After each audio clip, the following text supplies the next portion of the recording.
മണ്ണിടിച്ചിലിന്റെ കൂടുതൽ ദൃശ്യങ്ങൾ റിപ്പോർട്ടർ പുറത്തുവിടുകയാണ്. നോക്കൂ, ദാ സ്ക്രീനിൽ.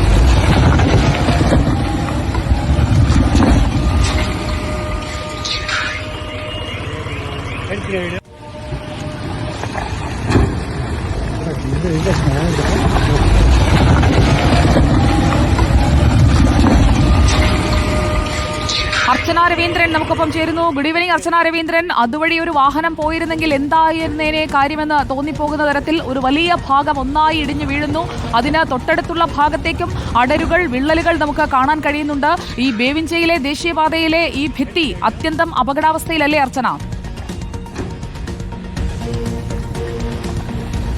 സുജയ, അതുതന്നെയാണ്, അത്യന്തം അപകടാവസ്ഥയിൽ തന്നെയാണ് ആ ഒരു മേഖല എന്ന് പറയുന്നത്. നമുക്കറിയാം, ഇന്ന് രാവിലെയോട് കൂടിയാണ് ഇത്തരത്തിലൊരു സംഭവം ഉണ്ടായത്. ബേവിഞ്ച ദേശീയപാതയോടനുബന്ധിച്ചാണ് ആ മണ്ണിടിച്ചിൽ അവിടെ രൂപപ്പെട്ടത്. ആ മണ്ണിടിച്ചിൽ തൊട്ട് താഴെ, അല്ലെങ്കിൽ ആ റോഡിന് തൊട്ട് സമീപത്തായി ഒരു ബസ് കാത്തിരിപ്പ് കേന്ദ്രവും ഉണ്ടായിരുന്നു. ആ ബസ് കാത്തിരിപ്പ് കേന്ദ്രത്തിൽ ഏതാനും ആളുകളും ആ സമയത്ത് ഉണ്ടായിരുന്നു. പക്ഷേ ആ ഒരു സംഭവം നടക്കുന്നതിന് ഏകദേശം ഒരു 2-3 മിനിറ്റുകൾ മാത്രമേ ഉണ്ടായിരുന്നുള്ളൂ. ആ മിനിറ്റുകൾക്ക് മുമ്പാണ് ആ യാത്രക്കാർ ബസ് കയറി പോകുന്ന ഒരു സംഭവം ഉണ്ടായത്. എന്തായാലും തലനാരിഴയ്ക്ക് ഇവരെല്ലാം രക്ഷപ്പെട്ടു എന്ന് വേണം പറയാം. അതുപോലെ തന്നെ നിരവധി വാഹനങ്ങൾ പോകുന്ന ഒരു ദേശീയപാത കൂടിയാണ്. ആ ദേശീയപാതയോട് അനുബന്ധിച്ചാണ് ഒരു മണ്ണിടിച്ചിലും ഉണ്ടായിരിക്കുന്നത്. എന്തായാലും അവിടെയുള്ള ആളുകളെല്ലാം തന്നെ വളരെ ആശങ്കയിലാണ്. നമുക്ക് ദൃശ്യങ്ങൾ വ്യക്തമായി തന്നെ കാണാം. വളരെ പേടിപ്പെടുത്തുന്ന അത്രയും ഭയാനകമായ ദൃശ്യങ്ങൾ തന്നെയാണ്. മണ്ണിടിച്ചിൽ ഉണ്ടാവുക എന്ന് പറയുമ്പോൾ തന്നെ എത്രത്തോളം അതിന്റെ ഭീകരത നമുക്ക് ആലോചിക്കാവുന്നതാണ്. അതുപോലെ തന്നെ ആ ഭാഗത്തുള്ള എല്ലാ വീടുകളും, ഏകദേശം ഒരു 50ഓളം വീടുകൾ ആ ഭാഗത്തുണ്ട്. ആ ഭാഗത്തുള്ള വീടുകളെല്ലാം തന്നെ വളരെ ആശങ്കയിലാണ്. കാരണം ഇത്തരത്തിലുള്ള പ്രശ്നങ്ങൾ ഈ ഒരു കാസർഗോഡ് ദേശീയപാതകളിൽ പല ഭാഗങ്ങളിലായി ഇത്തരത്തിൽ വലിയ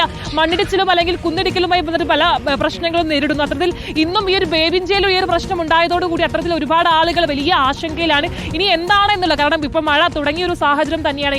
ഇനിയും വരും ദിവസങ്ങളിൽ മഴ കനക്കുന്നതോടെ വലിയൊരു അപകട ഭീഷണി തന്നെയാണ് ആ നാടും ആ നഗരവും പോയിക്കൊണ്ടിരിക്കുന്നതും.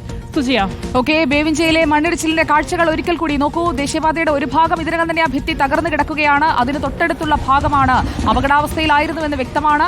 അവിടെ ആ റോഡ് വഴി വാഹനങ്ങളൊന്നും പോകാതിരുന്നത് കൊണ്ട് തൽക്കാലം അവിടെ മറ്റാർക്കും ഒന്നും പറ്റിയില്ല എന്ന് മാത്രം. അതിന്റെ അടുത്ത ഭാഗവും അടരാറായി നിൽക്കുന്നതാണ് നമ്മൾ കാണുന്നത്. ഏത് സമയവും അടർന്നു വീഴാറായ മട്ടിൽ ഒരു അപകട ഭിത്തിയായി ബേവിഞ്ചയിലെ സംരക്ഷണ ഭിത്തി നിൽക്കുകയാണ്. ഇത് സംരക്ഷണ ഭിത്തിയല്ല, ഇതൊരു കാലൻ ഭിത്തിയാണ്.